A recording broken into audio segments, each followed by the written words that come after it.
Hi friends, तर आजच्या व्हिडिओमध्ये मी तुमच्यासोबत शेअर करणार आहे छोलेची भाजी।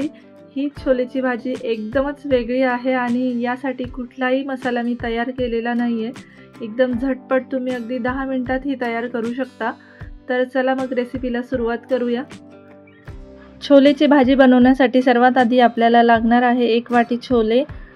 तर इथे मी 2-3 पाण्याने स्वच्छ धुवून घेतले आहे आणि आपल्याला हे रात्रभर किंवा 4-5 तासासाठी भिजत ठेवायचे आहे।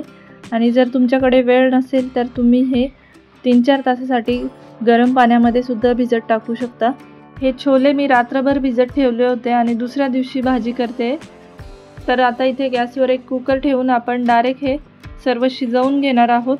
छोलेही आपले छान भिजले आहेत, तर पाण्यासहितच यामध्ये आपण टाकून घ्यायचे आणि सोबतच आपल्याला 2 मीडियम साईजचे कांदे असे जाडसर चिरलेले यामध्ये घालून घ्यायचे आहे। कांदा घालून झाल्यानंतर आपण 2 मीडियम साईजचे टोमॅटो सुद्धा यामध्ये घालणार आहे। तर इथे आपण शिजवून घेणार आहोत, त्यामुळे जाडसर चिरले तरी चालतील। आणि त्यानंतर 2 चमचे आलं लसूण पेस्ट मी कुटून घेतली आहे, ती सुद्धा यामध्ये घालून घेऊ। यासोबतच आपल्याला काही खडे मसाले सुद्धा घालायचे। यामध्ये मी 3 ते 4 लवंग, मिरे आणि 1 इलायची घेतली आहे आणि 1 तेजपत्ता आणि 1 दालचिनीचा तुकडा घेतला आहे।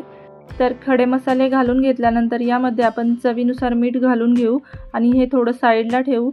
तर या गॅसवर मी एक पॅन ठेवला आहे आणि यामध्ये आता आपण एक पाणी तयार करून घेणार आहोत। तर हे पाणी आपल्याला छोलेच्या भाजीलाच घालायचं आहे। तर इथे मी 1 कप पाणी घातलं आहे आणि त्यामध्ये आपल्याला 2 टेबलस्पून चहा पावडर घालायची आहे। तर असं करण्याचं कारण म्हणजे यामुळे छोलेच्या भाजीला रंगही खूप छान येतो आणि खायलाही अप्रतिम लागते। तर हे पाणी छान उकळवून घेतल्यानंतर आपण छोलेच्या भाजीमध्ये घालून घेणार आहोत। तर यामध्ये मी एक्स्ट्रा पाणी ॲड केलेलं नाही, जे छोले भिजवताना घातलेलं होतं तेवढंच एक्स्ट्रा पाणी आहे। आणि आता हे आपण उकळवून घेतलेलं चहा पावडरचं पाणी यामध्ये घालून घेऊ। तर हे पाणी घालून घेतल्यानंतर आता या कुकरला झाकण लावून आपण लो फ्लेमवर 3 शिट्ट्या करून घेणार आहोत। तुम्ही तुमच्या कुकरप्रमाणे 3 किंवा 4 शिट्ट्या करून घ्या आणि त्यानंतर इथे प्रेशर गेल्यानंतर मी हे कुकर उघडून बघते आहे। तर तुम्ही इथे बघत असाल हे टोमॅटो आणि कांदा आपला छान शिजला आहे। तर आपण छोले पण एकदा चेक करून घेऊ, म्हणजे कांदा आणि टोमॅटो शिजायला इतका वेळ लागत नाही, छोले शिजायला थोडा जास्त वेळ लागतो। तर आपण एकदा चेक करून घेऊ। तर छोलेही आपले छान शिजले आहेत। तर आता इथे भाजी करण्याआधी मी जे सुरुवातीला खडे मसाले घातले होते तेही जे वरती दिसत आहे ते काढून घेते आहे, म्हणजे ते खातानाही खूप जास्त दाताखाली येणार नाहीत। तर इथे खडे मसाले काढून घेतल्यानंतर आपल्याला हे टोमॅटो आणि कांदा असा हलक्या हाताने मॅश करून घ्यायचा आहे। तर तो एकदम छान शिजला आहे, त्यामुळे लगेचच त्याची ग्रेव्ही तयार होते। तर आपण हे मॅश करून याला एक उकळी आणून घेणार आहोत। तर इथे 3 ते 4 मिनिट लो फ्लेमवर उकळवून घेतल्यानंतर ग्रेव्हीलाही छान टेक्स्चर आलं आहे। तर आता मसाले घालून घेऊ। तर सर्वात आधी मी 1 चमचा धना पावडर घातली आहे, अर्धा चमचा आपल्याला हळद घालायची आहे, 1 चमचा आपल्याला लाल मिर्च पावडर घालायची आहे आणि 1 चमचा आपल्याला छोले मसाला घालायचा आहे। छोले मसाला तुम्ही कमी किंवा जास्तही करू शकता तुमच्या आवडीप्रमाणे, किंवा मसाल्याचं प्रमाण तुमच्या भाजीप्रमाणे कमी जास्त केलं तरी चालेल। तर याला आता मिक्स करून आपल्याला 1-2 मिनिट उकळवून घ्यायचं आहे आणि त्यानंतर आपण हे साईडला ठेवून यासाठी एक तडका बनवून घेणार आहोत। तर मी इथे तडका बनवण्यासाठी एक तडका पॅन गॅसवर ठेवला आहे आणि त्यामध्ये आपल्याला 3 ते 4 टेबलस्पून तूप घालून घ्यायचं आहे।